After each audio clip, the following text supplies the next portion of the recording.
From space, Earth is a blue whisper in a black ocean. Clouds swirl like breath across its surface, continents drift in muted colors, and sunlight glints off the water in fleeting flashes of silver. Then the camera turns south. At the bottom of the world, white begins to dominate. The zoom intensifies, blue fades. Green disappears.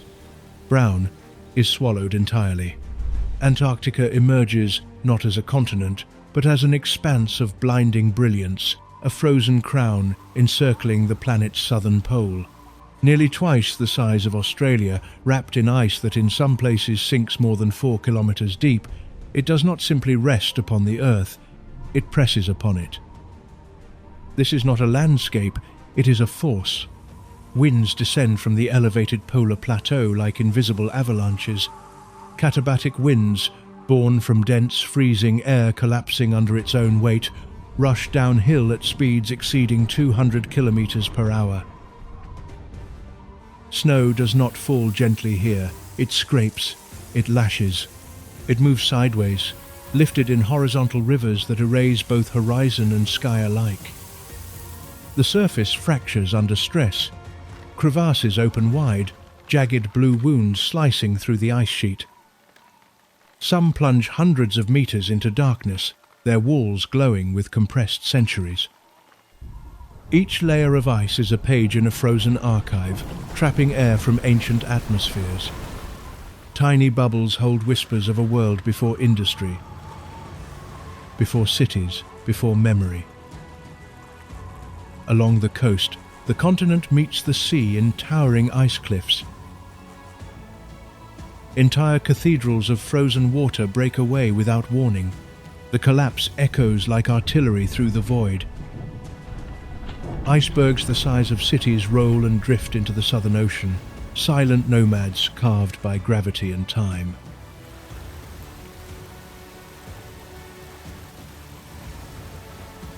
Above, the darkness of winter claims the sky for months at a time.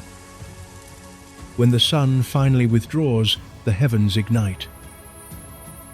Auroras ripple through the void, green and violet curtains glowing above a continent that does not sleep. Charged particles from the solar wind collide with Earth's magnetic field, painting light across a world otherwise deprived of warmth. There is no smell of soil, there is no whisper of leaves, there is no hum of insects, only wind, only ice, only the vast, unbroken white, stretching beyond the limits of sight. Antarctica breathes cold and exhales silence. It shapes mountains under its weight. It commands the oceans with its frozen perimeter. It remains isolated by a circumpolar current that traps the warmth of distant tropics far beyond its reach. Here the elements rule without concession. Here life must bend or break. Welcome to Antarctica, the last true frontier of survival. Antarctica is not simply cold, it is engineered for cold. In the heart of winter, temperatures on the high plateau drop below -60 degrees Celsius. At Russia's Vostok station, thermometers have recorded even lower figures, numbers so extreme that exposed skin can freeze in less than a minute. Breath crystallizes in the air, metal shatters, fuel thickens, even time itself seems to slow, thickened by frost. But temperature alone does not define the hostility of this continent. The wind gives it teeth. Katabatic winds, dense air formed over the elevated ice sheet, descend relentlessly toward the coast. Gravity pulls them downward, and as they fall, they accelerate. Speeds can exceed 200 kilometers per hour. Snow becomes sandpaper in the air. Visibility collapses to nothing. The landscape disappears into a white roar. These winds do not simply blow, they sculpt. They carve ridges into the ice, leave surfaces stripped bare, and redistribute snow across vast distances. Then comes the darkness. For 6 months, much of Antarctica does not see the sun. The planet's axial tilt turns the continent away from direct solar radiation. The horizon may glow faintly at times, but the sun itself never rises. Without sunlight, surface temperatures drop even further. The ice radiates heat back into space, unopposed by incoming warmth. And there is almost no moisture to soften the blow. Despite its glaciers and ice shelves, Antarctica is technically the driest desert on Earth. The interior receives less annual precipitation than the Sahara. The air is so cold, it holds almost no water vapor. Snow that falls can remain unmelted for centuries, accumulating grain by frozen grain. The cold here is not accidental, it is systemic. First, there is albedo, the reflectivity of a surface. Fresh snow reflects up to 90% of incoming sunlight. Instead of absorbing solar energy, Antarctica sends it back into space like a mirror. Heat arrives and heat leaves. Second, its position. Sitting over the South Pole, sunlight strikes at a low angle, spreading its energy thinly across a wide area. Even in summer, the rays are diluted. Third, the ocean itself conspires in isolation. The Antarctic circumpolar current, the most powerful ocean current on the planet, circles the continent without interruption. Like a liquid moat, it prevents warmer waters from drifting south. Antarctica is thermally quarantined. Time-lapse frost blooms across rock. Seawater begins to freeze, delicate crystals forming at the surface before interlocking into expanding sheets of ice. The ocean hardens from the top down, trapping darkness below. Every force here pushes toward stillness, toward freezing, toward silence. And yet, against every law of comfort, life persists. At first glance, Antarctica appears sterile, a continent locked in ice, a desert of wind and stone, a place too cold, too dry, too dark for anything to take root. But beneath the surface, beneath meters of solid sea ice, the story changes. The camera slips beneath the frozen ceiling of the Southern Ocean. Light filters down in muted blues. The ice above is not uniform. It is ridged, filled with cavities, fractured. Within its lower layers, something faint begins to glow, a thin layer of green. Clinging to the underside of the ice are communities of ice algae, microscopic architects of survival. These single-celled organisms endure temperatures that would destroy most living tissue. Packed within brine channels, tiny veins of salty liquid trapped inside the ice, they wait through the darkness of winter. When sunlight finally returns in spring, even at a low polar angle, photosynthesis ignites. Photosynthesis, the elegant chemistry of light converted into life. Using sunlight, carbon dioxide, and nutrients drawn from the sea, these algae manufacture sugars, energy, captured and stored. Nearby drift phytoplankton, microscopic plants suspended in the water column. As sea ice retreats in summer, sunlight penetrates more deeply and massive blooms erupt. From space, these blooms can tint the ocean turquoise and emerald. What appears lifeless from above is, in truth, quietly explosive. This is the true beginning of Antarctica's food web. Without phytoplankton and ice algae, there would be no krill. And without krill, the Southern Ocean would fall silent. The camera pulls back, revealing movement, faint at first, then overwhelming. Billions of tiny crustaceans pulse through the water in synchronized motion. Antarctic krill, each no larger than a finger, gather in swarms so dense they can stretch for kilometers. They feed directly on phytoplankton, filtering the microscopic harvest into muscle and shell. Their bodies glow faintly in the dim blue, translucent, almost fragile, and yet, collectively, they are one of the largest biomasses on Earth. Krill convert invisible sunlight into tangible life. They are the hinge between the microscopic and the monumental.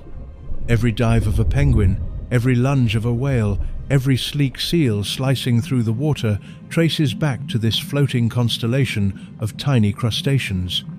Beneath the ice shelf, the green glow intensifies as sunlight strengthens. Algae bloom, phytoplankton multiply, krill rise in response, following the feast. It is a vertical migration written in instinct and chemistry. The smallest organisms anchor the largest migrations on Earth. In Antarctica, survival begins where the eye cannot see. Energy moves upward, from cell to swarm, from swarm to hunter. And as the camera rises toward the surface, the scale begins to shift. The invisible architects have laid their foundations.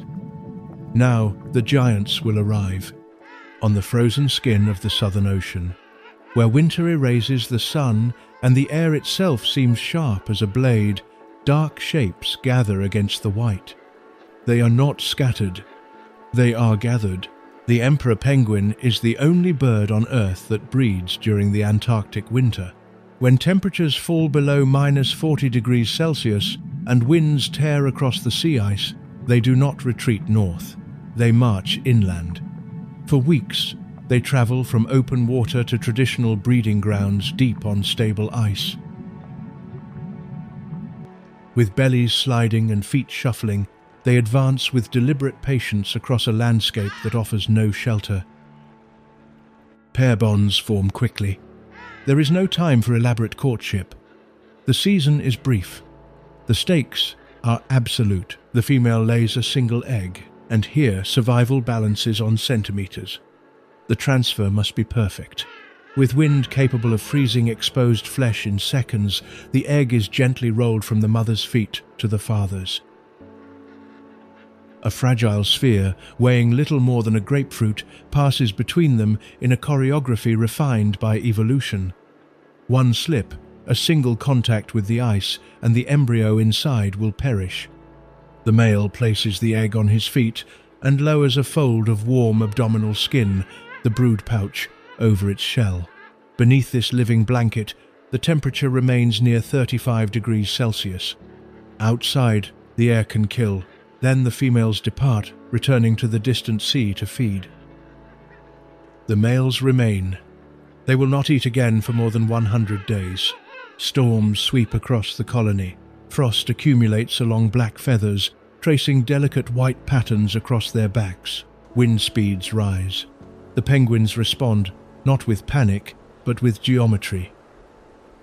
They huddle, hundreds, sometimes thousands, pressed together in a shifting mass. At the outer edge, the wind strikes first. The exposed absorb the worst of the cold. Slowly, almost imperceptibly, the formation rotates. Individuals on the perimeter move inward. Those warmed at the center drift outward in turn. No leader commands it. No signal is given. It is a thermodynamic ballet, survival through cooperation. Within the group, temperatures can rise dramatically compared to the chaos outside. Vapor rises from tightly packed bodies, eyes close, heads bow against the wind. Each male balances hunger against endurance, darkness against instinct. Weeks pass. Within the brood pouch, life stirs. A faint crack splits the shell. A small beak breaks into a world of storm. The chick emerges blind, fragile, entirely dependent on the father's fasting vigil. If the mother has not yet returned from the sea, the male can produce a temporary secretion, a nutrient-rich fluid, to sustain the newborn for a few precious days. Frost gathers on whiskered faces. The chick peeks out from beneath the fold of skin, sheltered from a continent that would otherwise erase it without hesitation. In the deepest winter on Earth, life is not merely surviving. It is being built. When the females finally return from the sea, bellies full of food, the fasting vigil ends. Now it is the male's turn to walk. After more than 100 days without feeding, they leave the colony and head toward the distant edge of the ice. The journey is slower now. Fat reserves are depleted. Muscles have thinned. But the ocean lies ahead, and with it, survival. At the edge of the ice, the world changes in an instant. White becomes blue. Wind becomes current. The emperor steps forward and disappears. The emperor penguin transforms in the water. On land, it shuffles and slides. Beneath the surface, it becomes a torpedo. Wings stiffen into flippers. Feet tuck inward. The body narrows, streamlined by evolution for a medium far denser than air. With a single powerful stroke, it descends. Some dives reach depths of 500 meters. Down there, pressure crushes with 50 times the force felt at the surface. Light fades into cobalt darkness. Temperature remains near the freezing point. And yet, the emperor is built for this descent. Its blood carries an unusually high concentration of hemoglobin, the molecule that binds oxygen. Its muscles are rich in myoglobin, storing additional reserves directly within the tissue. Before diving, the penguin takes one last breath, saturating its bloodstream. Then something extraordinary happens. Its heart rate slows. From a resting rate of around 60 beats per minute, it can drop to fewer than 10. Blood flow to non-essential organs is reduced. Oxygen is rationed, directed to the brain and heart. The emperor does not fight the pressure. It yields to it, conserving every molecule of breath. In the dim water column, shapes flicker silver flashes of fish, drifting crustaceans, the subtle pulse of squid. The penguin accelerates, turning through currents with effortless precision. It can remain submerged for more than 20 minutes before returning to the surface. Above, the ceiling of ice looms like a frozen sky. The emperor must navigate carefully. Breathing holes are scarce. A miscalculation could mean surfacing beneath solid ice, lungs burning, with nowhere to emerge. And it is not alone. Near the edge of the floes, shadows remain. Longer, more elegant, patient. The ocean feeds the emperor, but it also hunts the emperor. Beneath the fractured ice, something watches the dark silhouettes that descend and rise through columns of light. A form built not for cooperation but for ambush. The penguin bursts upward, leaping out of the water in rapid arcs. Minimizing time at the surface, a sudden eruption behind it sends spray into the air, a reminder that every hunt is a gamble. Food must be secured. The chicks must be fed. The colony depends on these journeys into the blue uncertainty. The emperor dives again, disappearing into the cold depth and suspended silence. Beneath the ice, the true Antarctica waits. The leopard seal does not patrol in packs. It does not announce its presence with splashes or calls. It waits. At nearly 3 meters in length and weighing over 500 kilograms, the leopard seal is all muscle and intent. Its head is elongated, reptilian in silhouette. The jaws open wide, revealing interlocking teeth designed not only to grasp, but to hold and to tear. Unlike the cooperative groups of penguins, the leopard seal is solitary. Each individual dominates its stretch of broken ice with silent authority. It floats motionless beneath the surface, whiskers forward, eyes fixed upward toward the shifting light. At the edge of a floe, an emperor penguin surfaces. For a moment, the world is still. The penguin scans the horizon, body oriented towards safety. It takes a breath. It prepares to leap onto the ice. Below, the seal adjusts its position with a subtle movement of its rear flippers. Without warning, without sound, the water detonates. The leopard seal surges upward in an explosion of force, jaws opening at the last instant. The penguin twists in the water, flapping frantically. For a heartbeat, it breaks free, black and white flashing against the blue, and shoots toward the ice. The seal turns. Speed underwater belongs to the hunter. It closes the distance in seconds and clamps onto the penguin's body. The struggle churns the surface into foam. The seal does not kill immediately. Instead, it employs a brutal efficiency refined by evolution, rotational tearing. Holding its prey with powerful jaws, the leopard seal shakes its head side to side, using centrifugal force to rip flesh from bone. The movement is violent, precise. In open water, the penguin's body becomes a lever, feathers scatter across the waves. This is not savagery. It is physics applied to survival. Not all hunts succeed. Another penguin approaches the edge of the ice cautiously. It dives deep, choosing a longer underwater arc rather than surfacing near the flow. The seal lunges but misjudges the trajectory. The penguin speeds past, a blur of instinct and desperation, and bursts onto the ice in a spray of frozen droplets. Safe, for now. The leopard seal circles again, patient, tireless. It will wait once more. Hunger in Antarctica is not dramatic. It is constant. In this ocean, there are no wasted roles. The seal reduces the colonies. It selects the slow, the inexperienced, the unfortunate. Its dominance shapes the rhythm of the ecosystem as surely as the wind shapes the snow. Above, the ice appears serene. Below, it is a battlefield of silence and sudden violence. In Antarctica, survival is never guaranteed. It is negotiated, dive after dive. Not all of Antarctica is endless white. Along stretches of exposed coastline, where the wind clears the ice and dark volcanic rock emerges, the landscape transforms. The ground is uneven, raw, almost noisy in texture. Waves crash against cliffs. Snow melts into small streams during the brief austral summer. And here, chaos reigns. The Adelie penguin is smaller than the emperor, faster in movement, sharper in temperament. Where emperors endure, Adelies erupt. Thousands gather on rocky beaches in dense, noisy colonies. The air vibrates with harsh calls. Wings flap, beaks clash. Every square meter of ground is contested territory. Because here, survival depends on stones. Adelies build their nests with carefully selected pebbles, raising the eggs just enough above the damp ground to prevent flooding when the snow melts. A well-built nest can mean the difference between life and loss. Pebbles are currency. A male stands proudly beside his modest mound of stones.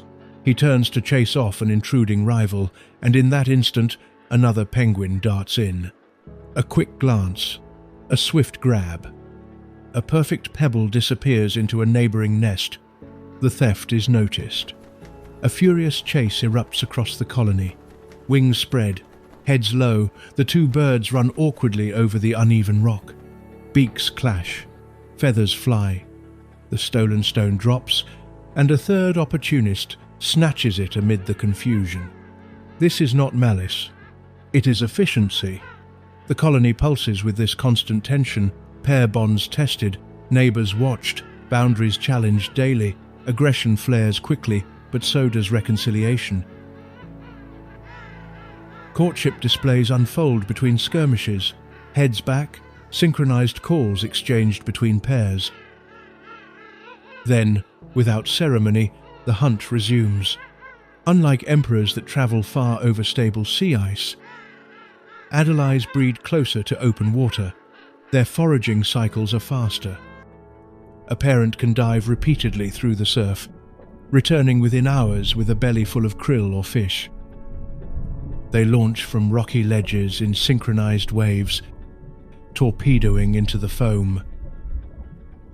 Underwater, they are sudden and agile, weaving through swarms of prey in rapid bursts of movement. Above water, they leap in black and white arcs, minimizing exposure to lurking predators. Chicks cluster in creches, loose groups collectively protected while parents alternate hunting shifts. The noise never fully fades. The colony is a living machine driven by urgency. This is Antarctica in its most kinetic form. No motionless solemnity, no silent endurance. Only movement, competition, adaptation at full volume. Where the emperor rules the winter sea ice, the Adelie dominates the restless coast, a realm built on stones, defended with fury and sustained by speed. As summer strengthens its hold over the Southern Ocean, the horizon begins to move. Distant plumes rise, columns of vapor twisting into the air, then another and another. The giants have returned. From tropical breeding grounds thousands of kilometers to the north, the humpback whale arrives in Antarctic waters with a single purpose: to feed. Throughout the winter, it has fasted in warmer seas where calves were born. Now, in the nutrient-rich bloom of the polar summer, it must rebuild its strength. 40 tons of muscle roll just beneath the surface. A massive tail fluke rises, dripping diamonds of seawater before sinking downward. Beneath the waves, humpbacks coordinate with astonishing precision. A circle forms. Several whales dive beneath a dense cloud of krill. One begins to release a stream of bubbles which rise in a spiral, forming an ever-tightening ring. Others join, exhaling in synchronized patterns. The ascending curtain of bubbles forms a shimmering net, driving the krill into a compressed column. Trapped and disoriented, the swarm tightens. Then, from below, mouths open. The humpbacks surge upward through the center of the vortex, jaws expanding like parachutes. Throat grooves stretch wide, engulfing thousands of liters of water and prey in a single lunge. The surface explodes with white spray and gleaming baleen. It is choreography on a continental scale. Nearby, sleeker forms glide through fractured ice. The minke whale is smaller, more elusive. It slips between flows with agility, surfacing briefly before diving again. Where humpbacks feed with spectacle, minkes feed with stealth, exploiting narrow channels beneath the sea ice, targeting dense pockets of krill that others cannot reach. And then there are the hunters of hunters. Black dorsal fins cut through grey water. The orca moves in tight formation, intelligence evident in every synchronized turn. Orcas do not simply chase prey, they strategize. A solitary seal rests on a drifting ice floe, unaware of the subtle change in the water below. The orcas align. With calculated force, they swim in parallel, generating a coordinated wave. The swell grows, advancing until it lifts and tilts the ice platform. Water surges over the surface. The floe shudders. The seal loses its balance and slips into the sea. In an instant, the formation closes inward. The ocean closes over the scene with the same efficiency with which it opened. Across this vast southern basin, migration and predation intertwine. Whales traverse entire hemispheres to converge in these waters. Energy captured months earlier in microscopic algae now circulates through bodies the size of buses. The Antarctic summer is not a silent abundance. It is magnitude. It is breath rising against a polar sky.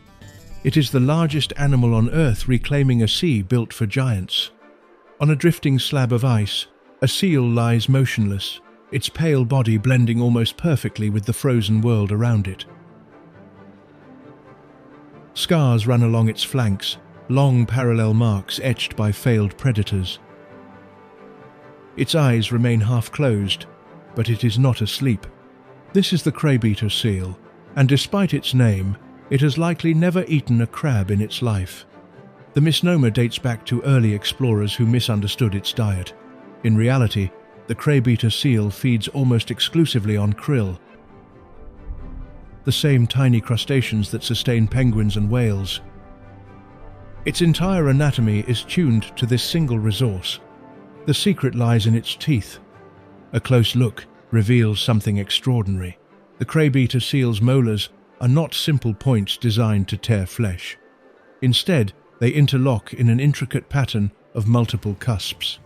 When the seal closes its jaws, the teeth form a natural sieve, a biological filter. Underwater, the seal lunges into dense swarms of krill with its mouth open. It takes in an avalanche of seawater, and prey. Then, with jaws partially closed, it expels the water. The krill is trapped against the mesh of teeth. It feeds by filtration, not unlike baleen whales, but on a smaller and more agile scale. This specialization has paid off. The craybeater seal is the most abundant seal species on Earth. Estimates suggest populations reaching tens of millions.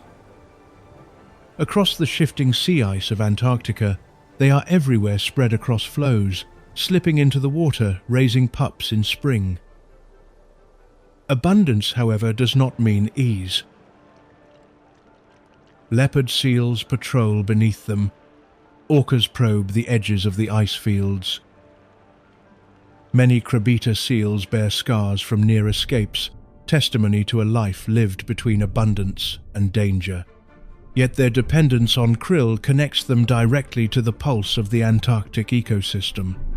When phytoplankton blooms, krill increase. When krill increase, craybeater seals thrive. They are a living barometer of ocean productivity. On the ice, a mother nudges her pup closer, shielding it from the wind. Nearby, others rest in loose groups, conserving energy between dives. Beneath them, the ocean teems with invisible sustenance. The paradox of the craybeater seal is simple. Named for prey, it does not pursue. It has become one of the great success stories of Antarctic specialization. In a world where survival demands precision, it chose a single path and mastered it. And by mastering the smallest creatures of the sea, it secured a place among the most numerous predators of the frozen south. Far from crashing surf and fractured ice, deeper within Antarctica's frozen perimeter, another seal has chosen a quieter domain. The Weddell seal does not remain at the restless edge of the sea. It lives beneath solid ice, in a world covered by meters of frozen ocean. Its survival depends on a single fragile portal, a breathing hole. In winter, when sea ice thickens and darkness seals the sky, Weddell seals maintain openings in the ice using their own teeth. They gnaw at the edges, scraping and widening the hole to prevent it from freezing completely. The sound is harsh and deliberate, enamel against ice, a grinding that resonates faintly through the stillness.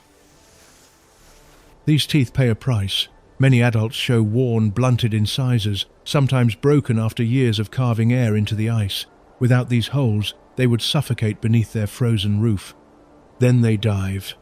The Weddell seal slips into the black water without hesitation. Unlike leopard seals that patrol openings in the ice, Weddells descend into a labyrinth.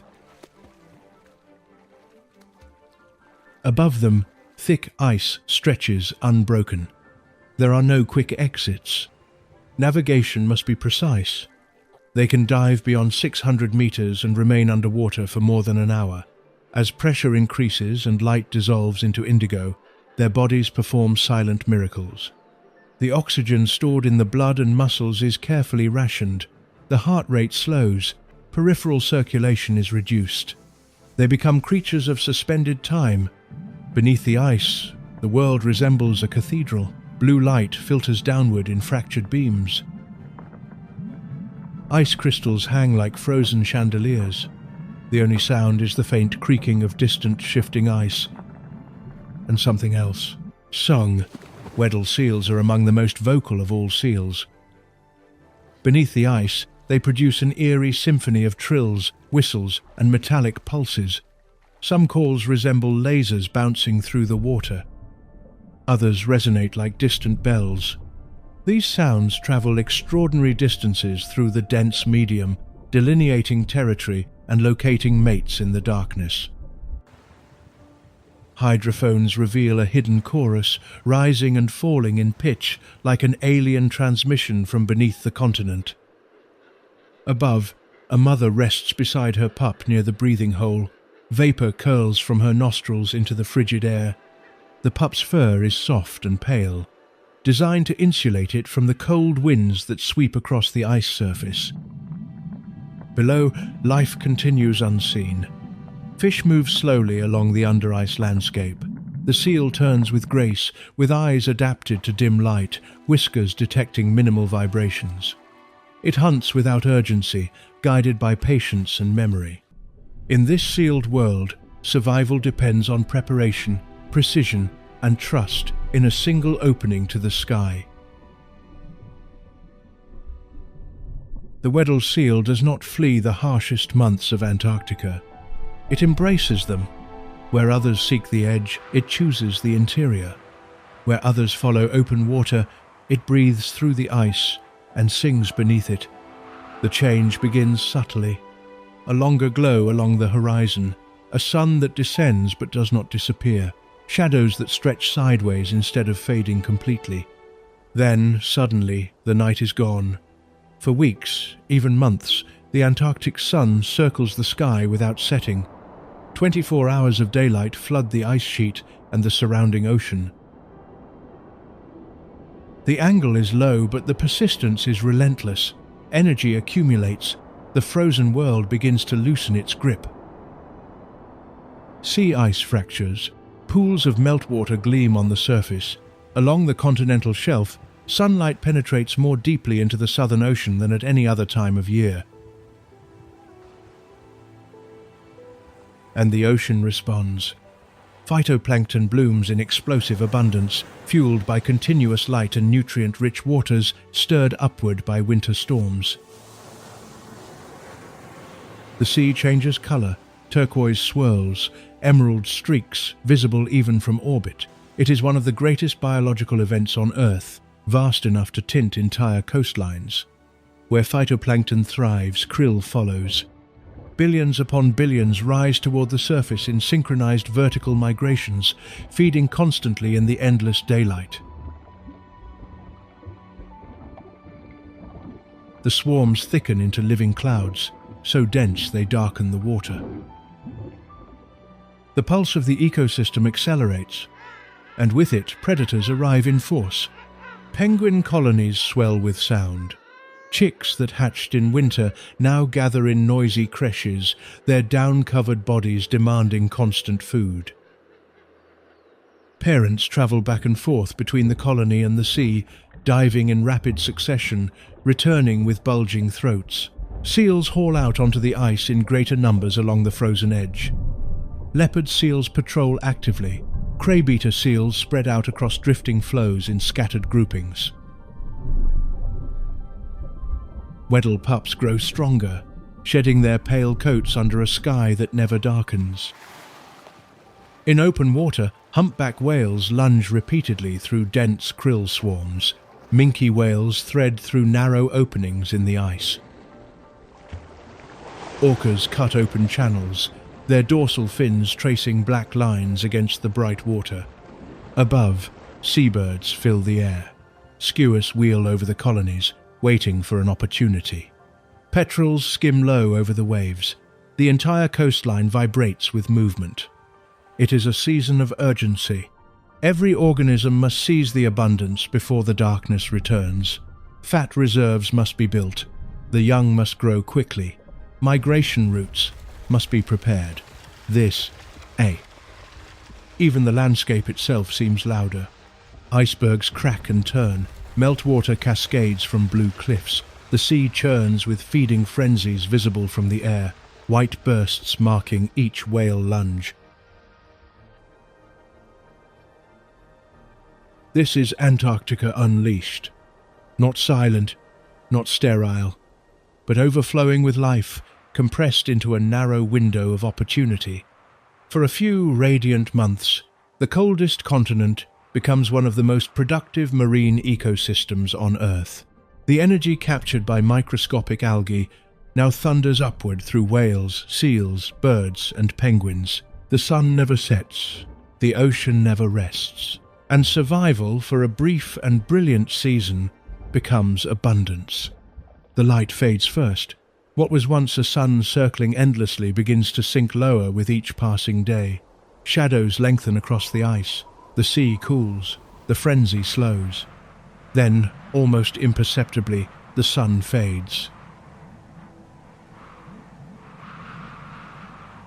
Winter returns not with drama but with subtraction. Color drains from the horizon. The ocean hardens at its edges. One by one, the migratory giants depart, whales turning northward, birds rising toward increasingly dark skies. The explosive abundance of summer contracts into stillness. Darkness settles over the continent like a second layer of ice. For months, the sun does not rise. Temperatures plummet. Sea ice expands outward into a vast encircling shield, doubling the size of the continent's frozen reach. The Southern Ocean grows quieter, sealed beneath an ever-thickening crust. The wind once again becomes the dominant voice. The Antarctic night is not empty. It is suspended. Across the inner sea ice, faint shapes gather against the black horizon. The emperor penguin returns to the stage, not in abundance, not in spectacle, but in endurance. The colony remains in near total darkness. Only starlight and the occasional glow of the aurora illuminate the clustered bodies. Frost clings to feathers in intricate patterns. Ice crystals accumulate on backs and brows, undisturbed by heat that might melt them. There are no chicks yet, no feeding frenzies, no bright sun reflecting across white expanses. Only wind. The emperors huddle again, tightening within their living fortress. Groups form and reform, rotating slowly through the storm. Each bird stands upright, conserving heat, conserving energy, conserving life. Survival here is reduced to the essential. No stones for nesting, no krill blooms, no bubble nets bursting among prey. Only a single egg balanced on a pair of feet. Only a brood pouch protecting fragile warmth from a world intent on freezing it completely. Above, the aurora flickers, silent ribbons of green and violet weaving across the polar sky. Charged particles collide high in the atmosphere, igniting light over a land that otherwise seems lifeless. But beneath that sky, heartbeats continue. In the dark ocean beneath the thickening ice, Weddell seals sing. Far from the coast, a solitary leopard seal patrols shadowed openings. Krill drifts in slower currents, metabolism reduced, waiting for the return of light. Winter in Antarctica is not an absence of life. It is life reduced to its core. Movement slows, energy is rationed, every breath becomes deliberate. The continent exhales into silence once more. And in that silence, survival is no longer dramatic. It is patient, it is stubborn, it is simply the refusal to disappear. The drama of Antarctica does not belong solely to ice and ocean. Above the colonies and the breaking surf, the sky has its own hunters. A shadow glides low over steel-grey water. Wings extend outward, impossibly long, impossibly rigid. The wandering albatross commands the Southern Ocean with the largest wingspan of any living bird, reaching more than 3 meters from tip to tip. It barely flaps its wings. Instead, it rides the wind. Using a technique called dynamic soaring, the albatross harnesses energy from the gradient between fast-moving air above the waves and slower air near the surface. It arcs upward against the wind, turns, and descends again in a wide curve. With each circuit, it gains speed without expending much effort. Days can pass without the bird touching land. Its life unfolds across thousands of kilometers of ocean, skimming wave crests, searching for squid and fish brought near the surface. Salt glands above its eyes excrete excess seawater, allowing it to drink directly from the ocean. Grace defines the albatross, but grace does not mean gentleness. Much closer to the coast, another bird patrols with sharper intent. The South Polar skua thrives on opportunity. Robust, powerful, and bold, it circles over penguin colonies with restless calculation. Where albatrosses roam the open sea, skuas rule the crowded coast. A penguin chick strays from the protection of the krill. The skua dives. Wings beat hard, legs extend forward. The chick stumbles, letting out a sharp cry. Adult penguins respond with raised flippers and snapping beaks, but the skua is quick, probing for weakness, testing defenses. Not all raids succeed. Colonies are vigilant, and collective defense can force a skua back into the air. But unattended eggs, lagging chicks, those are prizes too valuable to ignore. Predation from above adds another layer to Antarctica's survival equation. Even in seasons of abundance, vulnerability remains constant. The sky becomes a battlefield of angles and speed. Skuas harass returning penguins, attempting to force them to regurgitate food mid-flight. Opportunism replaces patience. Above, the albatross passes again, distant and indifferent to the chaos below. Its long arc carries it beyond the colony, beyond the ice edge, toward the vast, breathing ocean. Together, these birds define the vertical dimension of Antarctica. Below, seals and whales contend with the depths. On land, penguins push and defend. Above, wings trace invisible boundaries in the polar wind. In this frozen world, even the sky hunts. At the boundary where the continent meets the ocean, Antarctica feels unstable. Ice shelves extend outward like frozen tongues, floating yet anchored, their undersides sculpted by tides and currents. From above, they appear motionless, vast, uninterrupted white plains stretching toward the horizon. But at their edges, tension builds. Spiderweb cracks spread across the surface. Deep fissures widen with each shift in temperature and tide. Then, without warning, a thunderous fracture splits the air. A wall of ice, hundreds of meters high, breaks free and crashes into the sea. The impact reverberates for kilometers. Waves radiate outward. Ice fragments fall and turn, newborn icebergs entering their slow drift northward. This is calving, the natural release of accumulated pressure, and life clings to its margins. On nearby floes, seals gather in scattered groups. Among them, mothers lie beside their newborn pups, their pale bodies pressed against the cold surface.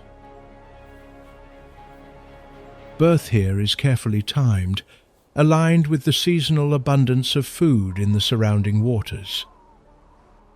A pup lifts its head for the first time, nostrils opening to Antarctica's biting air. Its mother nudges it gently, guiding it toward her warmth. The bond must form quickly. In this exposed terrain, vulnerability is constant. The ocean below is never still. Penguins line up at the edge of fractured ice, bodies angled toward open water. They hesitate only briefly. The swell churns against the base of the ice shelf, waves colliding with the floating debris of recent carving. Then one leaps. It arcs cleanly into the water, slicing through foam. Another follows. Then a cascade. Black and white bodies launching in rapid succession, disappearing beneath the surface before predators can react. Timing is everything. Too slow, and a lurking seal may strike. Too hesitant, and the colony risks delaying feeding for chicks waiting inland. The edge of the ice shelf becomes a stage of split-second decisions. Beneath erosion-sculpted overhangs, seals slip into shadowed channels. Above, seabirds circle, drawn by the disturbance. Icebergs, newly freed, tilt and roll, revealing luminous blue interiors carved over centuries. This is Antarctica in its most volatile form. Solid ground becomes fluid. Boundaries shift, shelves collapse, and yet, within this instability, rhythms endure. Births align with food, launches synchronize with tides. Retreats follow lines of fracture. The edge of the ice shelf is not simply a geographic boundary. It is a boundary of balance, where gravity, the ocean, the wind, and instinct collide in a constant negotiation. Here, survival depends on reading the fractures, on knowing when to jump, on trusting that, beneath the falling ice and the breaking swell, the ocean still holds enough life for the risk to be worth it. Beneath the sea ice, below the diving range of penguins and seals, the Southern Ocean descends into a realm untouched by sunlight. The surface world of wind and fracture gives way to a suspended darkness. Light filters downward in thin blue threads and then disappears completely. Pressure increases, temperatures remain just below the freezing point, but the water does not solidify. Salt lowers its freezing point enough to keep it fluid. On the seafloor, movement is slow and deliberate. A giant Antarctic isopod crawls over the sediment, an armored crustacean resembling a prehistoric relic. In the cold, metabolism slows drastically. Growth stretches over years. Lifespan extends. In this deep freeze, evolution favors patience. Nearby, delicate towers rise from the seabed. Glass sponges, intricate lattice-like structures, filter microscopic food from passing currents. Their skeletons are composed of silica, forming translucent structures that glow faintly when struck by submersible lights. Some colonies have persisted for thousands of years, growing millimeter by millimeter in water that rarely changes.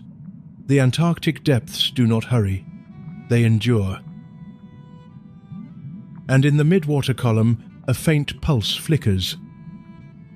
Bioluminescence. Tiny organisms generate their own light through chemical reactions. Luciferin molecules oxidize to produce cold, blue flashes. Signals ignite and fade in silence. A defensive burst. A lure. A warning. The darkness is not empty, it is coded. Through this spectral field glides a predator shaped by the cold. The Antarctic toothfish. Large, muscular, and built for deep waters, the toothfish thrives where others would freeze. Its blood contains antifreeze glycoproteins, specialized molecules that bind to forming ice crystals and prevent them from growing. Without this adaptation, its tissues would crystallize from within. It moves slowly but with purpose, its mouth filled with formidable teeth. Smaller fish scatter as it approaches. In this dim world, sight is limited. Pressure waves and subtle vibrations guide the pursuit. Above, the ice shelves extend like stone ceilings. Below, the seafloor harbors a community older than human memory. Time stretches differently here. Disturbance is rare, change is gradual. The Antarctic depths are not sterile. They are contained. Life here does not shout or overflow. It glows faintly, filters patiently, hunts deliberately. The absence of heat has not extinguished biology, it has refined it into forms both fragile and formidable. In the coldest ocean on Earth, even darkness breathes. The Southern Ocean is not a motionless arena of ice and rock. It is a circulatory system, currents endlessly rotating around the continent, life moving with the seasons. The Antarctic Circumpolar Current, the only ocean current that circles the entire planet without interruption, drives this movement. It is the great conveyor belt of the Earth, and everything follows its rhythm. In the austral summer, productivity explodes. Sunlight returns. Phytoplankton blooms in vast green clouds beneath thinning ice. Krill gather in dense swarms, turning water into living matter. Then the giants arrive. The humpback whale travels thousands of kilometers from tropical breeding grounds to feed here. The blue whale, the largest animal ever to exist, makes the same pilgrimage. They do not come for the scenery. They come for density, for krill packed so tightly that a single lunge can engulf a moving cloud. Their migrations are among the longest of any mammal on Earth. Warm waters to breed and give birth. Polar waters to feed. The energy gathered in the south must sustain them through months of fasting in the north. To move is to survive. Closer to the ice, penguins trace shorter journeys but no less precise. Emperor penguins navigate across sea ice using celestial cues, the angle of the sun, patterns of polarized light, even subtle gradients in the wind. When winter darkness covers the continent, they rely on memory and geomagnetic sensitivity, an internal compass tuned to the Earth's magnetic field. They march dozens of kilometers between breeding colonies and feeding grounds. A miscalculation means starvation. A storm can erase tracks in minutes. Farther north, albatrosses circle entire ocean basins without landing. Seals follow shifting drift ice. From orbit, Antarctica appears motionless. From within, it pulses. The seasonal expansion and retreat of sea ice redraw the map each year. In winter, the ice doubles the continent's footprint. In summer, it retreats, exposing feeding grounds. Each species synchronizes its life cycle with this expansion and contraction. The Southern Ocean is not simply habitat, it is movement. To remain in one place is often to fall behind food, light, safety. Survival here has less to do with domination than with synchronization, aligning with currents, solar angles, and cycles older than civilization. Migration is not escape, it is choreography, and the ocean keeps the time. The cold here is not climate, it is physics. In Antarctica, survival is engineered into the fabric. It is written into the chemistry of blood, layered in fat, conducted through arteries like hidden plumbing. Begin with blubber. A Weddell seal carries a thick layer of fat beneath the skin, sometimes more than 5 centimeters deep. Blubber is not just insulation, it is an energy vault. Lipids, dense in calories, fuel months of fasting and long dives beneath the ice. Fat slows heat loss because it conducts heat poorly. That means heat generated by muscle remains trapped near vital organs. In water around 1.8 degrees Celsius, where heat drains from a body 25 times faster than in air, this barrier is the difference between function and failure. But insulation alone is not enough. Heat must be managed. Enter countercurrent heat exchange. One of biology's most elegant tricks. Arteries carrying warm blood from the core run alongside veins, returning cold blood from the extremities. Heat transfers across the thin vessel walls before it can escape. The warm blood heading toward a flipper cools. The cold blood returning from that flipper warms. The result is conservation. Core temperature remains stable. Extremities can remain just above freezing without harming the heart or brain. Penguins use it in their legs, seals in their flippers. Even whales rely on variations of this vascular choreography. It is an internal climate control, silent and continuous. Now descend beneath the ice. There swims the Antarctic icefish, pale as a ghost and nearly transparent.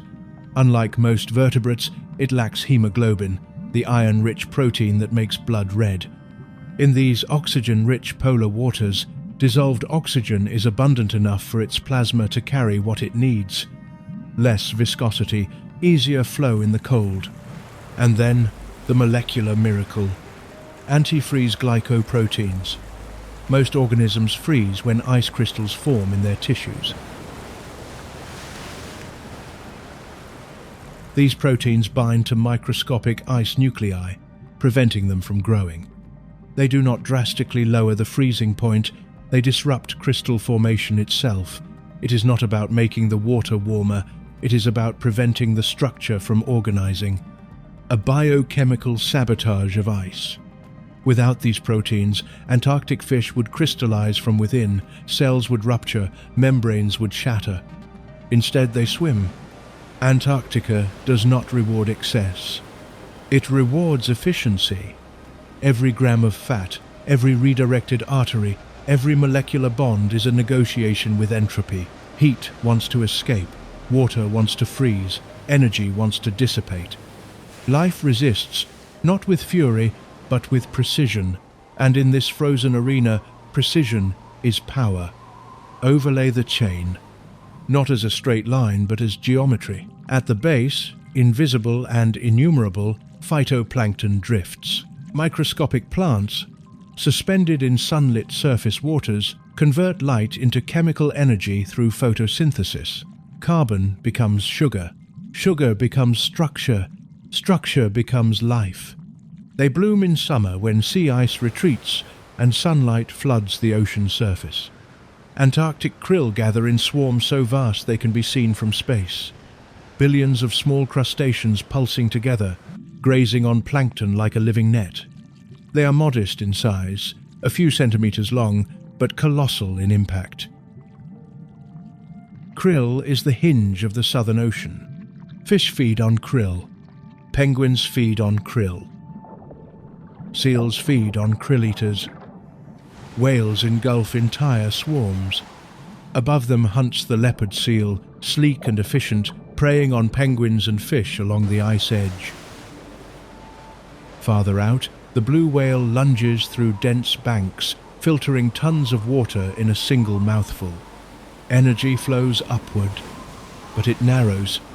The higher the level, the fewer the bodies. This is trophic structure, the transfer of energy between levels of a food web. Only about 10% of the energy passes from one level to the next. The rest is lost as heat, metabolism, movement. It is a pyramid built on light. Now imagine the base shifting. Sea ice is not just frozen water, it is habitat.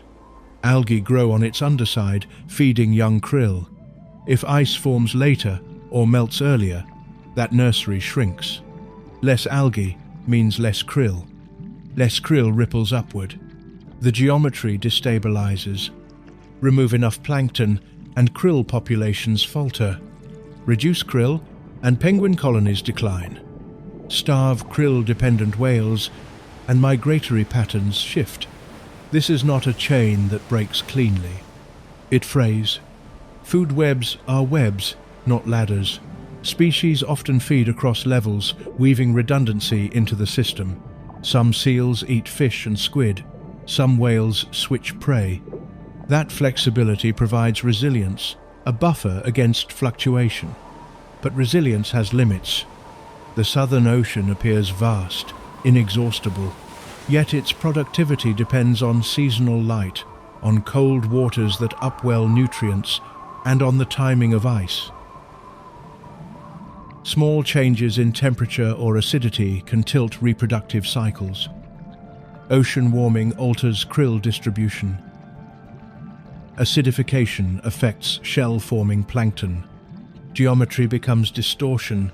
What appears stable from a distance is a dynamic equilibrium, a balance maintained by countless interactions, most invisible.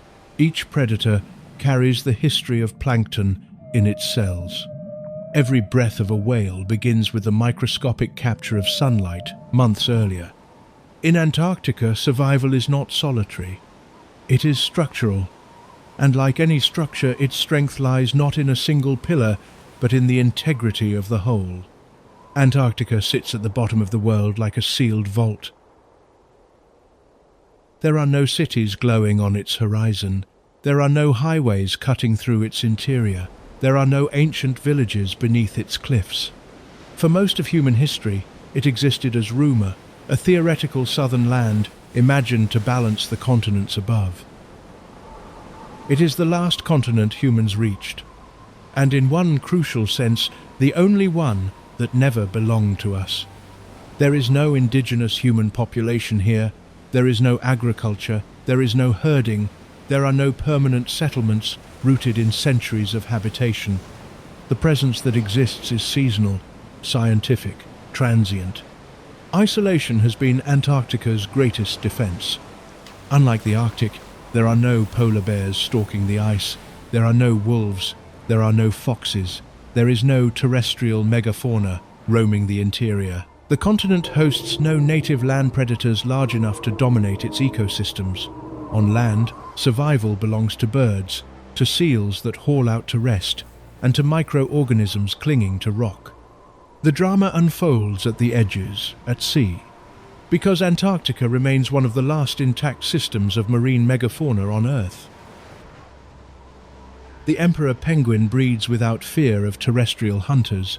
Seals raise their pups on floes, unwatched by land carnivores.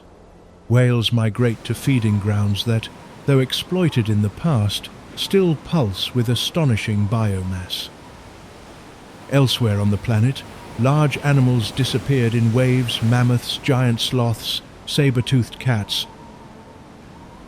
Often following human expansion, ecosystems were reshaped. Trophic cascades spread outward. Here, isolation delayed that history. The Antarctic circumpolar current acts as a liquid moat, encircling the continent with relentless flow. It limits the invasion of species. It keeps the waters cold and distinct. It preserves a biological singularity forged over millions of years. This is not Eden. It is extreme. Katabatic winds descend from the interior plateau with hurricane force. Winter darkness lasts for months. Temperatures drop below -60 degrees Celsius in the interior. Life does not flourish easily here. It persists. And because it persists under such severe constraint, the system remains markedly legible. The relationships between predator and prey are clear. Seasonal rhythms are pronounced. The absence of extensive terrestrial development leaves vast stretches unfragmented. Antarctica feels mythical not because it is gentle, but because it has not been claimed. A continent defined more by boundary than by occupation. Stand on the plateau and the horizon curves in all directions, empty and absolute. No tree softens the view. No hum of insects fills the air. Only wind and ice, and a sky so large it feels structural. Isolation has made Antarctica a harsh place. It has also made it rare. In an increasingly designed, divided, and domesticated world, this southern continent remains largely itself, immense, austere, and still governed primarily by cold, current, and light. Not untouched, but not yet undone. For most of its history, Antarctica responded only to wind and water. Now faint lights burn through the polar night. Research stations rise along the coast, and scattered across the interior, engineered islands of heat and steel anchored in the ice. At McMurdo Station, aircraft land on frozen runways. At the Amundsen Scott South Pole Station, instruments probe the atmosphere and listen for whispers from deep space. Ice cores are drilled, extracting cylinders of compacted snow that contain climate records dating back hundreds of thousands of years. Bubbles trapped in the ice contain ancient air. Carbon dioxide levels, methane concentrations, volcanic ash, each layer, a page in Earth's diary. Human presence here is largely scientific, an effort to measure, understand, and model the planet's systems. Antarctica plays a disproportionate role in global climate regulation. Its ice sheets store enough fresh water to raise sea levels by tens of meters. The ocean surrounding it absorbs vast amounts of heat and carbon. But research stations require fuel. Supplies arrive by ship and by aircraft. Infrastructure must withstand extremes that punish materials and machinery. Even careful footprints leave marks. Ships now navigate waters that were once blocked by thicker seasonal ice. Icebreakers open channels through the flows. Tourist vessels carry visitors seeking scale and silence. Tens of thousands each year. A small number by global standards, but significant in such a fragile environment. The wake of a cruise ship disturbs more than the water. Strict international agreements regulate activity here. The Antarctic Treaty System designates the continent for peaceful purposes and scientific cooperation. Mining is prohibited. Military activity is restricted. Waste management protocols are rigorous. It is one of the few places on Earth managed collectively rather than claimed outright. And yet, the greatest human influence arrives indirectly. Greenhouse gases emitted thousands of kilometers away alter atmospheric circulation, Ocean temperatures rise gradually. Ice shelves thin from below as warmer currents intrude. The geometry described earlier, from plankton to krill and to whales, responds to changes not visible on any single horizon. Antarctica is remote. It is not isolated from consequences. The future of the ice will not be decided on the continent alone. It will be shaped in cities, power grids, transportation systems, and policies far to the north. Research stations monitor change, but they cannot stop it on their own. Human presence here is paradoxical. We come to observe, to protect, to understand, and by existing globally, as we do, we influence what we study. The ice remains vast, the winds remain fierce, emperor penguins still march across frozen expanses under starlit skies. But measurements show an upward trend, the margins are thinning. Antarctica has always been governed by cold. Now, for the first time in its long history, heat is becoming part of the equation. Along the Antarctic Peninsula, temperatures have risen faster than the global average. Glaciers that once gripped the coastline now thin and retreat. Seasons extend subtly out of alignment. Snow turns to rain more frequently than before. Ice shelves, floating extensions of the continental ice sheet, fracture and carve with increasing frequency. When sections of the Larsen C ice shelf broke away, the event was dramatic but not explosive. Ice does not shatter like glass. It yields and then releases. The concern lies not in the spectacle, but in the consequence. Ice shelves act as buttresses, slowing the flow of inland glaciers. When they weaken, ice grounded on land can accelerate toward the sea. Offshore krill fisheries operate under regulation, harvesting a species that sustains the Southern Ocean food web. The scale remains small compared to global fisheries, but concentration matters. If too much is removed from a narrow region, predators must travel farther. Management frameworks attempt to balance industry with ecosystem integrity. There are counterbalances. The Ross Sea hosts one of the largest marine protected areas in the world, restricting extraction across vast waters. International cooperation here is not symbolic, it is structural. Antarctica is not collapsing into chaos, nor is it immune to pressure. It is adjusting. In Antarctica, survival has never belonged to the strongest. It has belonged to the most adapted. And as the ice changes under an increasingly warmer sky, adaptation may soon be required of all of us.